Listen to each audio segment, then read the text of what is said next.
going on, guys? It's your boy Dom Kemp, and today we're back on our sports podcast. This one is on the United States, guys, international soccer team. Now, this is an interesting one, guys, because for the first time in about 31 years, the United States has not made the 2018 World Cup in Russia.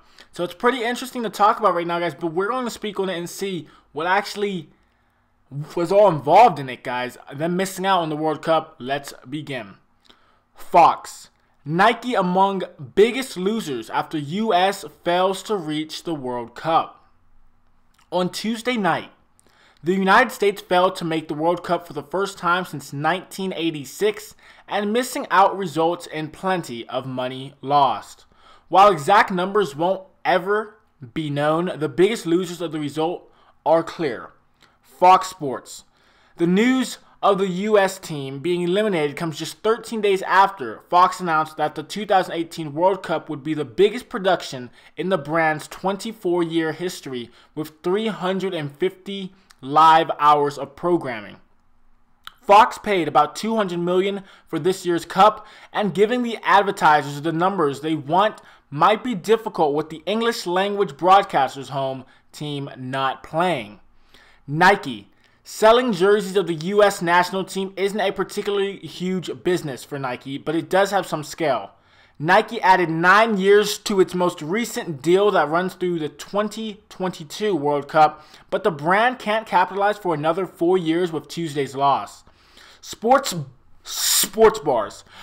Come World Cup time, sports bars in the United States come alive. Sure, it might be only a couple matches, but it all adds up. Especially when a 7 to 10 hour time difference with Russia allows bars to open and serve during matches in the morning when they would never be doing business. Major League Soccer. There's no doubt that American stars doing well on the big stage helped the MLS gain relevance. Just look at all the attention Clint Dempsey garnered for the Seattle Sounders when he starred in the 2014 World Cup. Not having the stage could make it less important for Christian Pulisic to feel the need to possibly leave Europe and play in the U.S. Youth soccer. When U.S. youth soccer participation grew by 9% in 2014, the organization said one of the reasons for the growth was the excitement generated by the World Cup that summer. While watching the game and playing it are two different products, one can certainly lead to another. If the U.S. isn't playing, the exposure to the game is more limited and it's harder to get kids to try the game out of nowhere. Guys, this is insane because the United States has not missed a World Cup since 1986. That's 31 years ago, guys. Going on 32 years now since the World Cup was in 2018. But that is insane, guys. Wow, I am shocked that the United States has not made it to the 2018 Russia World Cup. But then again, I'm not as shocked due to the fact that the United States national team isn't like it was back in 2014, like back in 2010, and so on years prior, guys.